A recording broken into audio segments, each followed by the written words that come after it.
Hello students, today we are doing applications of matrices and determinants।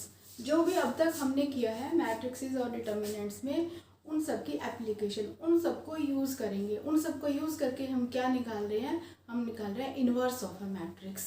तो inverse of a matrix कैसे निकालेंगे? Inverse of a matrix is equal to adjoint of A divided by determinant of A.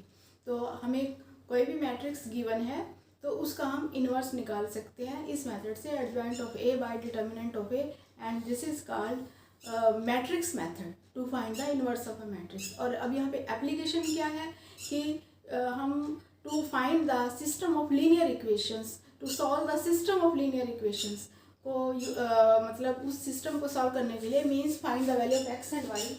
X और y को निकालने के लिए, जैसे ये आपको system of linear equations given है, ये system of linear equations given है, इसमें क्या 3 वेरिएबल है एक्स वाई जेड। तो इसमें एक्स वाई जेड की वैल्यू निकालने के लिए, और जैसे ये है, मैं एक 2x2 मैट्रिक्स पहले ले रही हूँ, तो ये है, इसको सॉल्व करना है आपने, एक्स वाई की वैल्यू निकालनी है। तो आपने 10th क्लास में किया होगा एलिमिनेशन मेथड और सब्स्टिट्यूशन मेथड, ये अलग अलग मेथड्स आपने पहले किए हुए हैं। लेकिन मैट्रिक्स मेथड से, इस इन्वर्स मेथड से हम लोग कैसे करेंगे? देखो, पहले हमने मैट्रिक्स लिख लेनी है, इसको हमने अलजेब्रिकली रिप्रेजेंट ये किया हुआ है और इसको मैट्रिक्स फॉर्म में लिखेंगे 2 5 3 5। तो 2 5 3 5 ये लिखकर, और दिस इज, इसको एक्स वाई और 1 7, इसको ऐसे लिख लेंगे। स्टेटमेंट चेक कर लूँ मैं, इसकी स्टेटमेंट है 2x + 5y 3x + 2y है, यहाँ पर 3x + 2y। तो इसके देखो, अब ये आपके पास आ गया। अब हमने क्या करना है? एक्स वाई की वैल्यू निकालनी है। एक्स वाई की वैल्यू निकालने के लिए सबसे पहले आपने, कोई भी मैट्रिक्स आपको गिवन है, सबसे पहले आपने क्या करना है? इसका डिटर्मिनेंट चेक करना है कि इसका डिटर्मिनेंट जो है वो एग्जिस्ट करता है या नहीं करता, मतलब 0 है या नॉन ज़ीरो है। इसी मैट्रिक्स का देखो 2 5 3 2, इसका डिटर्मिनेंट देखो 2 2 = 4, the matrix A, its determinant 4 - 15, this is equal to -11। It is not equal to 0 means this is non singular, matrix is non singular and its inverse exist. Inverse इसका exist करेगा। तो इस matrix को ऐसे लिखा जा सकता है AX = B। इन्वर्स एग्जिस्ट, इसलिए हम यहाँ पे ये कर सकते हैं pre multiplying bye inverse. A inverse = pre multiply, मतलब दोनों के लेफ्ट साइड से आपने मल्टीप्लाई करना है। एसोसिएटिविटी अप्लाई करेंगे यहाँ पर, मतलब हम ब्रैकेट शिफ्ट करेंगे A inverse B। A inverse A I होता है, A इन्वर्स B। तो x = आ गया A इन्वर्स B। तो यहाँ पर आपने A इन्वर्स डालना है, A इन्वर्स मैट्रिक्स डालनी है, और ये B यहाँ पर डालेंगे तो आपके पास x आ जाएगा, मीन्स XY आ जाएगा। देखो, अब हम A इन्वर्स निकालेंगे। A इन्वर्स जो है लास्ट लेक्चर में हमने किया था, A inverse it is adjoint of A divided by determinant of A। तो यहाँ पर इस मैट्रिक्स का एडजॉइंट ऑफ A क्या होगा? मैंने आपको लास्ट लेक्चर में बताया, अगर 2x2 मैट्रिक्स हो तो एडजॉइंट कैसे निकालते हैं? डायगोनल एलिमेंट्स को इंटरचेंज कर देते हैं। यहाँ पे बाई चांस दोनों सेम है और ये जो एलिमेंट्स हैं इनके साइन चेंज कर देते हैं। तो यहाँ पे एडजॉइंट ऑफ A हमारा हो जाएगा ये 2 - 5 - 3 2, ये इंटरचेंज में सेम हो गए और इनके साइन चेंज हो गए। और divided by determinant of A, determinant of A क्या? -11, तो इसलिए यहाँ पे आ जाएगा -1/11। तो ये आपका A इन्वर्स हो गया। अब x = क्या है? A inverse B। x क्या है? x = xy, और ये xy 2/1 मैट्रिक्स है। तो डिटर्मिनेंट ऑफ A -1/11 है, इसको बाहर -1/11 लिख देंगे, और A इन्वर्स है 2 - 5 - 3 2, और फिर यहाँ पे लिख देंगे हम B 1 7।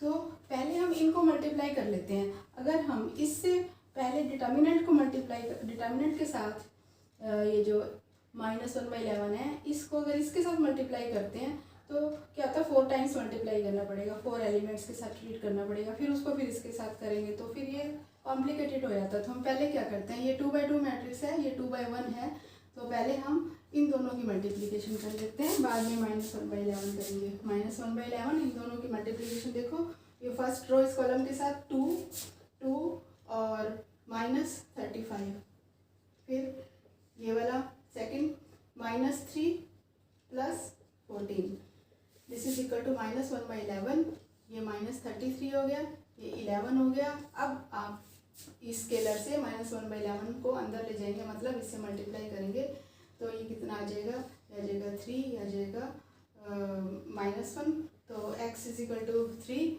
y is equal to -1। तो यहाँ पे आप जब जो भी आपके पास सोल्यूशन आता है, यहाँ पे x is equal to 3, y is equal to -1, तो हमेशा ही आपने वेरिफिकेशन करनी है। देखो मैं वेरिफिकेशन कर रही हूँ, दोनों ही इक्वेशंस में पुट करके देखते हैं। x इज इक्वल टू 3 6 -5 1, तो 3 3 = 9 -2 7, तो ये हमारा वेरीफाई हो गया। इस तरह से हमने 2x2 मैट्रिक्स को यूज़ करके हमने क्या किया, x और y की वैल्यू निकाली। हमने इस सिस्टम ऑफ लीनियर इक्वेशंस को सॉल्व कर लिया और x और y की वैल्यू निकाली है बाय मैट्रिक्स मेथड। तो अब मैं एक ले रही हूँ 3x3 मैट्रिक्स। अब 3 इक्वेशंस हैं, आपको लीनियर इक्वेशंस गिवन है, x y z वेरिएबल है उनमें। ये देखो ये लिखी है, ये लिखी है 3 इक्वेशंस हैं, x y z वेरिएबल्स हैं। तो इसको हम ax is equal to b की फॉर्म में लिखेंगे। देखो कैसे लिखेंगे, 3 -2 3 2 1 -1 4 -3 2, ऐसे लिख लिया। ये आपका a हो गया और x क्या है, x y z ये हो गया, और b जो है b आपका हो गया 8 1 4। तो सॉल्व करने के लिए आपको क्या करना है, a इनवर्स b करना होता है। तो a इनवर्स, जैसे ही हम इनवर्स की बात करते हैं तो हमें क्या करना होता है, उसी वक्त हमें ये सोचना है कि इसका डिटर्मिनेंट निकालना है। तो इसका हम डिटर्मिनेंट निकालेंगे, ये मैट्रिक्स जो a है इसका डिटर्मिनेंट निकालेंगे। देखो आपने पहले भी डिटर्मिनेंट निकाले हैं, यहाँ पे फिर से निकाल रही हूँ। 3, ये 3 जो है आपका फर्स्ट एलिमेंट a11, इसके कॉरस्पॉन्डिंग 3, और ये आपके पास अंदर आ गया 1 -1 -3 2, फिर ये +2 हो जाएगा और अंदर आपके पास आ जाएगा 2 -1 4 2, फिर +3 हो जाएगा और ये आपके पास आ जाएगा 2 1 4 -3। डिटर्मिनेंट निकाल रहे हैं 3, देखो ये हो गया 2 2 + 3 2 + 3, फिर +2, ये 4 + 4 और +3, ये हो गया -6 + 4। तो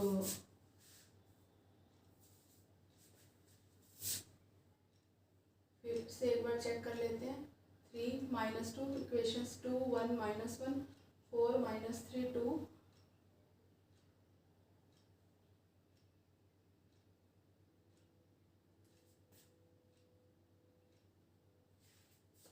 -3, देखो 3 ये लिया तो ये -3 -1 आ जाएगा, ये -3 आएगा। देखो 2 -3, तो 3 और -1 -3 हो गया, प्लस 4 और 4 8 8 2 = 16 हो गया, और यहाँ पे -2 आएगा, -6 हो गया।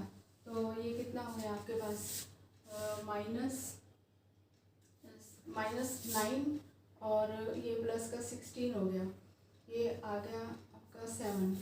एक बार फिर से चेक कर लेते हैं। 3, देखो ये 3 लेकर 2 2 -3, फिर -2 +2 किया हमने इसको, और ये 2 -1 4 2 आया 4, और इधर से +4 8 2 = 16, फिर +3 और ये -6 -4, सॉरी -6 और इधर से माइनस में करना है -4। तो ये कितना हो गया आपका, -30 हो गया। तो इस तरह से ये कितना आ गया, -33 और +16, माइनस का 17 आ गया। तो डिटर्मिनेंट आपका आ गया -17। तो -17 is not equal to 0, it means it is non singular. Non singular means a inverse exist. तो हम डिटर्मिनेंट ऑफ a लिख लेते हैं -17। अब इसके बाद क्या है, एडजॉइंट ऑफ a निकालना है a इनवर्स के लिए। एडजॉइंट ऑफ a के लिए आप क्या करेंगे, कोफैक्टर्स निकालेंगे। कोफैक्टर्स और माइनर्स ये आपको सिखा दिए पिछले लेक्चर में। तो कोफैक्टर्स जब आप निकालेंगे, कोफैक्टर मैट्रिक्स लिखकर उसका ट्रांसपोज ले लेंगे तो एडजॉइंट ऑफ ए आ जाएगा। तो ये एडजॉइंट ऑफ ए आया इसका। तो ए इनवर्स यहाँ पर क्या है, क्या आएगा, adjoint of A by determinant of A. तो ये आ जाएगा -1/17 और ये एडजॉइंट ऑफ ए वाली मैट्रिक्स एज इट इज़ यहाँ पर आ जाएगी। तो अब ये जो है इसमें जो हमने XYZ निकालना है उसके लिए पीछे वाले क्वेश्चन में भी हमने किया है। तो ये मैट्रिक्स क्या बन गई, A, ये X है और ये B है। तो pre multiplying by A inverse, तो AX is equal to A inverse B। तो यहाँ पर एसोसिएटिविटी लगाकर ब्रैकेट शिफ्ट करेंगे, A इनवर्स B। तो ये IX is equal to A inverse B। तो X is equal to A inverse B। तो X क्या है आपका, X क्या है, XYZ है, XYZ। और वही सेम A इनवर्स -1/17 और इसके साथ ये मैट्रिक्स लिखेंगे एडजॉइंट ऑफ ए वाली, -1 -5 -1 -8 -6 9 -10 1 और 7। और इसके साथ ये मैट्रिक्स लिखेंगे हम, ये 8 1 4, ये जो 3/1 है, ये B, ये कॉलम लिखेंगे। तो पहले इन दोनों को मल्टीप्लाई करेंगे, -1/17 बाहर आ जाएगा। इन दोनों को मल्टीप्लाई करेंगे, देखो -8 इसको इस कॉलम के साथ, -8 -5 और -4। फिर सेकंड आ जाएगा -64 8 8 64 -6 एंड +36। फिर ये इसको इसके साथ करेंगे, -80 +1 और +28। ये आ जाएगा -1/17। इसको सॉल्व कर लेंगे, 8 5 13 + 4 -17 हो गया। और ये 70 -70 + 36 -34 हो गया। और ये -80 + 29 -51 हो गया। तो ये वैल्यूज अब इसको सॉल्व कर लेंगे, तो ये कितना आ जाएगा, 1 2 3। तो x इज इक्वल टू 1 यहाँ पे आ गया आपका, x is equal to 1 solution आ गया, x is equal to 1, y is equal to 2 and z is equal to 3। देखो इसके साथ कंपेयर करेंगे, इस कॉलम के साथ इस कॉलम को, x is equal to 1, y is equal to 2, z is equal to 3। अब फिर आपने वही काम करना है, इसको चेक करना है। हालांकि क्वेश्चन यहाँ पे कंप्लीट हो जाता है, लेकिन ये जो क्वेश्चन है ये बड़ा क्वेश्चन है और लॉन्ग आंसर क्वेश्चन है। और ये पहले तो NCERT ये CBSE में 6 मार्क्स का आता था, अब पैटर्न चेंज हो गया तो 5 मार्क्स का आता है। तो जो बड़े क्वेश्चन होते हैं, लॉन्ग आंसर क्वेश्चन होते हैं 5 मार्क्स में, तो उनमें 100% ये क्वेश्चन आना ही आना है, आपका कंफर्म है। तो 5 मार्क्स आपके पक्के हो जाएं, इसलिए आपने क्या करना है, यही वेरिफिकेशन कर लेनी है। वेरिफिकेशन मतलब XYZ की वैल्यू इन तीनों इक्वेशंस में डालनी है, ऐसे नहीं कि किसी एक में डाल दी, तीनों में ही डालनी है, तभी कंफर्म होगा कि ये इसका सोल्यूशन है। सोल्यूशन का मतलब क्या होता है, मतलब यही होता है कि वो तीनों को ही सेटिस्फाई करे।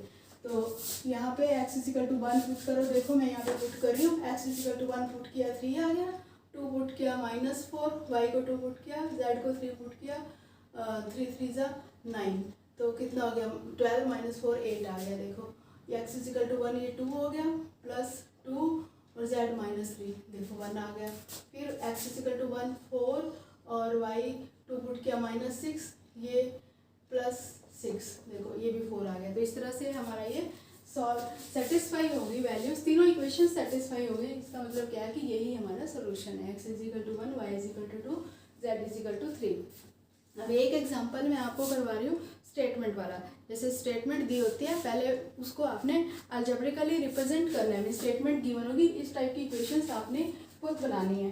तो स्टेटमेंट देखो मैं बताती हूँ आपको, अभी कुछ भी किसी टाइप की कोई प्रैक्टिकल प्रॉब्लम आपको गिवन होगी और उस प्रैक्टिकल प्रॉब्लम से आपने ये इक्वेशन बनानी है। उसके बाद आगे ऐसे ही करना है जैसे अभी हमने किया है। देखो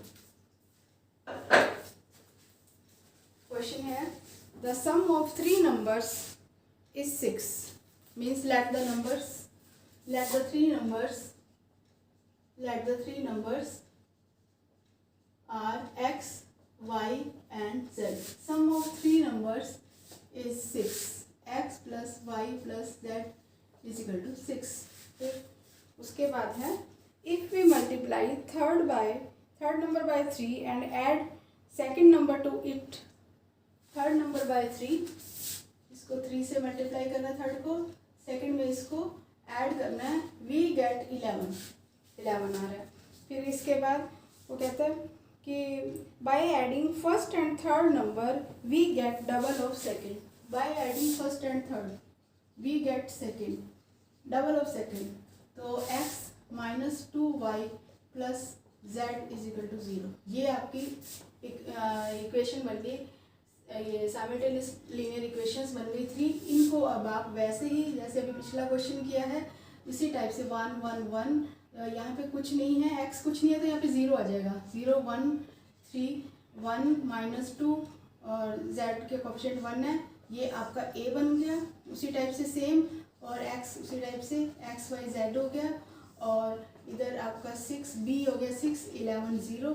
और आपने जैसे अभी पिछले एक क्वेश्चन करके दिखाया बिल्कुल उसी तरह से आपने इन तीनों को आपने सॉल्व कर लेना है, एक्स वाई जेड की वैल्यू निकाल लेनी है और आपका क्वेश्चन सॉल्व हो जाएगा। जो उसने कहा है कि लास्ट में represent it algebraically and find the numbers using matrix method, ये अलजेब्रिकली रिप्रेजेंटेशन है आपकी जो अभी हमने लिखा है, और मैट्रिक्स मेथड यही है जो adjoint of A by determinant of A, ये इनवर्स निकालते हैं। तो ये मैट्रिक्स मेथड है और इससे आपने एक्स वाई जेड की वैल्यू निकाल लेनी है। Thank you.